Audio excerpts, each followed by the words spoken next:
So we've had shadowing, right? Now we're going to look at responding. What is responding? Well, put very, very simply, responding is you hear a question, you get an idea, you give an answer, you respond.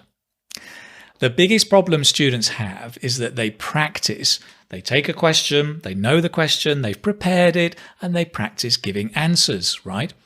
What happens in the exam? Well, surprise, surprise, in part 3, you get strange questions you weren't ready for. What do you think of globalization? And what do you do? Well, first of all, have something to say about globalization, right? Make sure you've done a bit of research on the topics, get some ideas. If you don't know, you can always say, oh, I haven't thought about that. Let me see, right? Use a time filler to gain time. But the most important thing is that in your practice, as well as looking at these topics, right, you need to practice responding. Because in part 3 in the exam, the biggest problem students tell me is they don't have an idea. I didn't know what to say. I wasn't expecting that. I just couldn't get my ideas out and speak. So you need to practice responding, where you hear a question, you've got no idea what it is, you get an idea quickly and you answer, right? It's a bit of pressure, but as I mentioned before, a bit of pressure is good in your practice.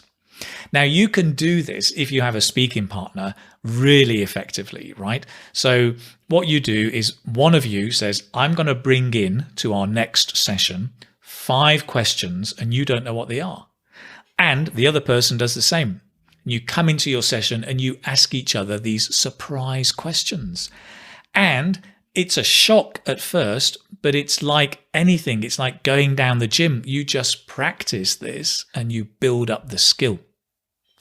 If you haven't got a speaking partner, you can do a bit of practice on my YouTube channel, right? If you know my YouTube channel, right, English Speaking Success, hidden away in the playlists, go on the playlists. There's lots here that you've probably never seen. And at the very bottom, you'll see 2 called Responding, right? Responding Cities, part 1 and part 3. And what I've done here is I've recorded several questions with a gap for you to answer, and then the next question. So if you go into, for example, the part 1, and you press the shuffle button, the questions come at you in a random order. And it works a bit like this. I mean, let me just play it for you and you'll see. Let's press shuffle and it plays automatically. Do you like your hometown?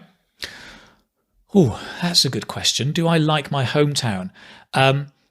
Yeah, I think my hometown, Manchester, which is up in the north of England, is a very attractive place. There's lots of restaurants and shops. It does attract quite a few tourists as well. And they often come in to see the industrial landscape or the football pitches. We have a famous football team called Manchester United and Manchester. Do tourists like to visit your hometown? Yeah, there are quite a lot of tourists who come to visit my hometown. So you see what's happening, right? It's just automatically asking me the next question. And I practice responding because I don't know what the questions are because it's shuffle, random. So you can practice that. You can also make your own, right? Set up your own YouTube channel. Don't worry about people finding it. They rarely do. And you just put some questions up with a gap for the answer and then shuffle and Bob's your uncle. Fantastic. That's it.